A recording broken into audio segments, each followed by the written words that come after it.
Thank you, Biscuits and Gravy. Matt Tait joins us. He, of course, covers Kansas. We've had Matt on many different times from the Lawrence Journal, World Journal, and he joins us to cover Kansas Baylor tomorrow. Matt, how is McCormick out, but Remy Martin appears to be back, and is it McCormick officially out? Not unless it happened in the last hour or so. Have you heard that today? No, I just saw your report about he aggravated his foot and. Yeah. No, they're managing it, but he's playing through it, and it's nothing that he hasn't been dealing with all year. It flared up a little against Kansas State earlier in the week, but it's something they expect he's going to have to deal with the rest of the way. And that was just an update on them trying to figure out how to manage it and play through it, and he doesn't want to sit. I know that, and they don't need him to. They can't afford him to. So he'll be out there. I mean, unless something crazy happens today or overnight, he'll be out there. It's just a matter of how many minutes. But it's really interesting that you bring him up because he's one of the best offensive rebounders in the country. And they told me this week that rebounding is such a key for them against anybody, but especially against Baylor. And he didn't really do much the last time they played. I mean, he was 1 for 6 from the floor, didn't do anything on offense really, and didn't even have one of his better rebounding games. So I would have normally thought, they need Dave out there every time against everybody, even if he's not good Dave. He just needs to be big Dave. But looking back at that game in Lawrence, he didn't factor into that very much at all. But that game, I don't put a whole lot of stock in that game. I mean, I think Baylor came in and just caught a buzzsaw, and that factored in as much as anything. KU would have beat anybody that day. Yeah, that was we've been talking about it. It was a bloodbath in Lawrence, Matt. Remy Martin scheduled to return to practice. Do you expect him to be on a minutes restriction? Do you think they'd play him 10, 12 minutes a game, or what would they do since it's been so long? Yeah, I do think that. I don't know that it would be, a clearly defined minutes thing, but they're not going to play him more than 15 or so, I would bet, just because he hasn't been out there. So it would take a really incredible showing by him where he looks like he's moving great, he's sound defensively, and he's quick and fast and pushing the pace on offense. And, he's capable of doing that when he's fully healthy, but his defense has been a problem even when he was fully healthy. And so because of that, and you guys know Bill Self, I mean, he doesn't play guys that don't play defense. And so he was limited in a sense, even when he was healthy, because he just wasn't up to the Kansas standard of what it takes to play defense. And so I think if they are to get him back, whether that's today or next week, this weekend or next week or whenever it comes, I mean, I think because of rust, because of the lack of, chemistry that's there right now with these guys and him. And then of course, because of the defense, I just can't imagine him playing more than 12, 15 minutes for the first few times out there at least. And maybe really that could be the scenario that unfolds the rest of the way if he's able to keep playing. I still think he might be a, max 15, 20 minutes a game kind of guy. But they need him. They want him. And they would be different without him if they're able to, or with him, if they are able to get him back and actually have him be healthy and clicking. Matt, obviously Baylor's been dealing with a lot of injuries. That's just part of the deal at this point. And you mentioned the buzzsaw there in game one. Where is your focus, or where do you think KU's focus is on Baylor heading into this game? Well, it should be in the same spot it was the first time, and that was on Akinjo. I mean, they obviously know what he's capable of, and I think the fact that he didn't score in that first one, am I right? No. No. He struggled. Boy, he did. So, 0 for 6, I think 5 from three-point range. I mean, every single player in that locker room for Kansas would tell you that is not happening again.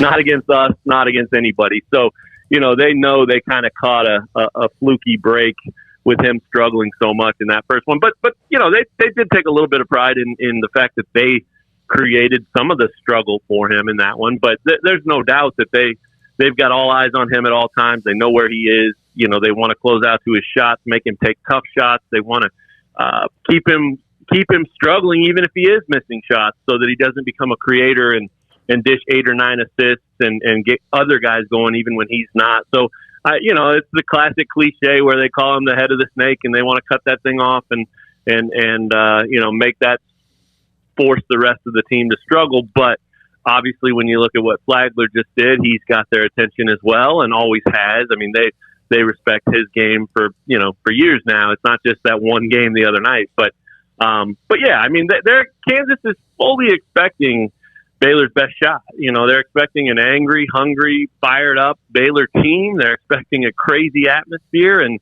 I'm expecting that too. I mean, I think it's awesome. This rivalry, this battle at the top of the Big 12 over the last few years has been so much fun. I mean, whether that's in Lawrence or down there, it's been one of the best games or two of the best games every season, and it only makes sense that they're still duking it out with the title on the line. And obviously, if KU wins on Saturday, they knock Baylor out and take a really big step toward taking care of the title. But if Baylor wins, it's still a 3-horse race in a very big way then. So, you just can't add enough to this game in terms of the stakes and everything that goes into it.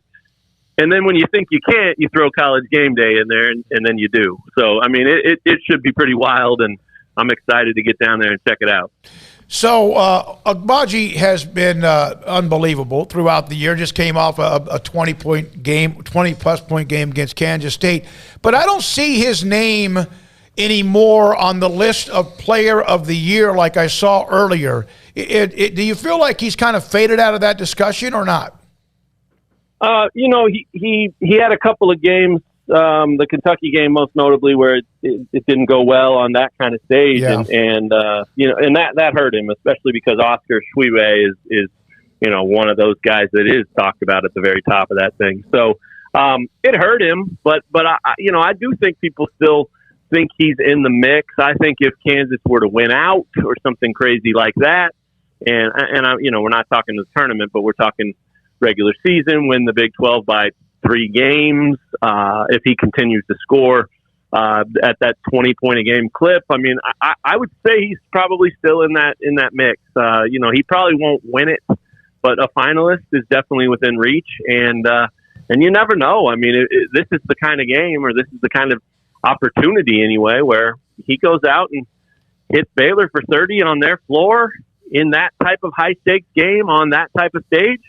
It could put him right back in the mix right away, and maybe even make him, neck and neck with Oscar for that top spot. But it's going to be really tough. If you guys have seen Oscar play or looked at his numbers, I mean, I'm sorry, it's going to be really tough to knock him off that perch. And I actually saw somebody today break it down, and it looked like they had a list of 8 or 10 guys, Yep. and they were calling this thing as wide open as a Player of the Year race has been in a long time, and that's probably fair, because as good as Oscar's numbers look, especially the rebounds, a runaway guy, and part of that's I think the position he plays, but part of that's he's had some very average games as well. So I do think it's probably wide open, and I think that the opportunity is there, whether it's Ochai or anybody else that's in that sort of top 6 or 8.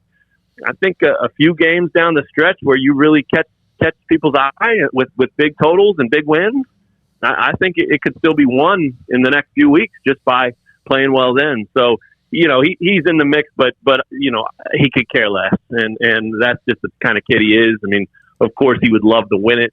Someday when he told his grandkids about it or whatever, he'd be pretty happy. In fact, last week they had it was against K-State, and it was, one of his baskets in the first half. It was right before a timeout, and then during the timeout they threw up on the scoreboard that Ochai just passed Wilt Chamberlain on KU's all-time scoring list, and so of course the crowd goes crazy, and there's a picture of Wilt up there, and my God, that's a pretty cool thing you're going to tell your grandkids someday, as long as you don't tell them the full details, because that was Ochai's 109th game at Kansas, and Wilt played 48. So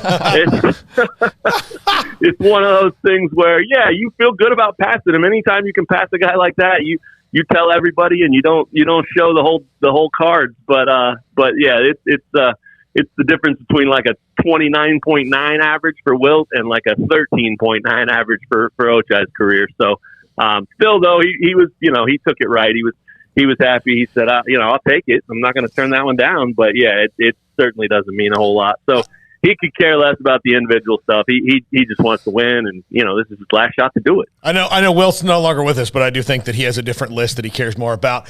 Yeah. Wow. But I'm gonna leave it at that and see if our interns can figure out what I'm talking about. Matt, this team on the one line right now. I mean, even if they did lose tomorrow, do you see anything that would knock them off the one line outside of a just ridiculous collapse, which they don't really seem capable of? Yeah, it would probably be about what other teams are doing, because their resume is really good, and their quad one wins are as good as anybody's, and it depends on what your thoughts are on the Big 12, but some of the metrics show it as the toughest conference, right? And so if you win that one, and especially if you win it going away, it's definitely hard to take you off of that when you've played a pretty good non-con schedule and have a bunch of other quality wins too, and strength of schedule and all that stuff. So, I think they're definitely a lock too right now, and I think they're sort of in position to control their own destiny for that one seed. But it wouldn't shock me if they got knocked off of that. I mean, when you look at Arizona, Purdue, Kentucky, Gonzaga, and Baylor, of course, that's 5 right there. And then you throw Kansas in as the 6th or the 4th or wherever they are right now. But those 6, your ones are going to come from that group probably. And so if Baylor wins this game and then wins out, even if they don't win the Big 12 necessarily, because KU beats TCU twice or whatever, Baylor's resume could still be good enough to steal that one seed. So, same with Purdue. They've played a bunch of big games and have a good resume as well, and they're obviously a very good team. So, I think it would take a little bit of both. It would take a really strong finish by someone on the outside right now, but they definitely would need KU to lose a game or two, and if KU doesn't do that, they're a 1 for sure. Matt, you mentioned with McCormick and his value, obviously, Abaji, but and we've heard about and we've seen personally what Christian Brown has done. But who of these two, whether it's Jalen Wilson or DeJuan Harris, has been the other person that stepped up the most to make this run happen? Well, it's both. I hate to take the easy answer there, but it is both in its different ways. It's been Jalen as a scorer.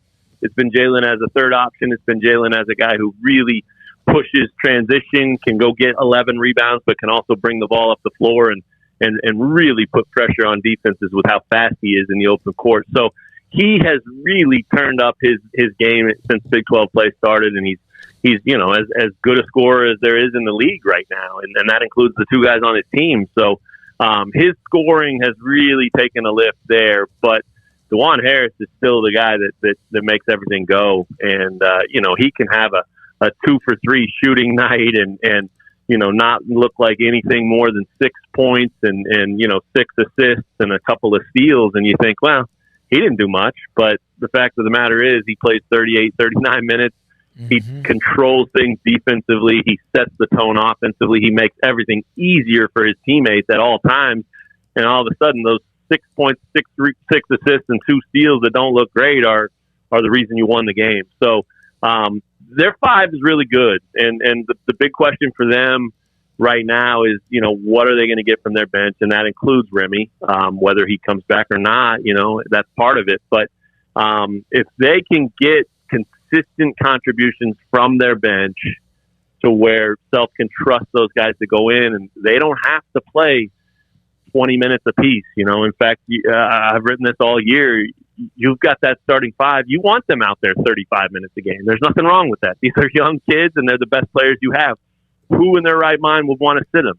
So you want them out there. They want to be out there. But for Kansas, the big key for the postseason and the rest of the run here is what can they get beyond that 5, and can it be consistent? Because if it is, they've got a chance to really make a deep run. If it isn't, their 5's still good enough, but then their margin for error is a little greater because a guy has an off night or gets into some foul trouble, and all of a sudden you're scrambling a little bit. So I do think their starting 5 is as good as any out there, though, and their matchup with Kentucky was a nightmare. I don't think they would want to see them again, but there aren't many Kentuckys out there either. So KU is KU right now. They're doing what they always do. They're putting themselves in the mix for a 1 or a 2. They're their expectations are sky high, and they've got the talent to back it up. So, we'll see what happens with the next few weeks. It's really mind-blowing, though, that March is right around the corner already. Thank you, Matt. See you tomorrow. Thank you very much. All right, guys. Thank you. Take care. Covers Kansas like a blanket and always has. And we've had him on probably 3 or 4 times already this year. And to clarify that David McCormick, there were some quotes about how he was aggravated his foot. He's going to be there. And then Remy Martin, they expect him to play as well in that game tomorrow night between Baylor and also Kansas. And we don't know. Most likely you would think L.J. Cryer no, but then all of a sudden he showed up for a game and then didn't after they lost that game in Lubbock to Texas Tech. Matt Tait, sports editor of the Lawrence Journal-World, with us on Sick on 365 Radio. That might be the toughest Vegas bet you could place is like, who's playing for Baylor today? Yeah. Like, you put L.J. Cryer odds at like 10-1 or something, and just have people available to bet on that. That'd probably get more action than the game itself, or at least that would be more difficult probably than the game itself would be to determine who Baylor's actually going to have available and not. It's just been that kind of year, but obviously Kansas has dealt with their own issues. Everybody has. So that's one thing that hopefully when people hear us talk about injuries all the time, because that's been Baylor's story all year long, it's not an excuse. I mean, it is what it is, and everybody else has been dealing with it as well, but it's just impossible not to talk about because it's had such a profound effect on who they are and what they've looked like all year. I mean, it can't not be talked about. But, yeah, they're not alone in that by any means. And, look, if you want to get to where you got last year, you got very lucky last year, very lucky in terms of injuries. It's been the complete opposite this season. But if you want to get to that ultimate, mountaintop, part of the deal, got to overcome it, got to, find ways to still win regardless of who's available or who's not. And if you're ultimately not able to, then you're not able to. But, they have no choice but to try and do what they can to work around that, even though it's been a colossal hurdle to have to jump over multiple times this year. Yeah, other than COVID last year, that just shut them down for a little bit, for a long time. And then they could have lost that Iowa State game easily when they came back, then lost to Kansas, got beat up in Lawrence.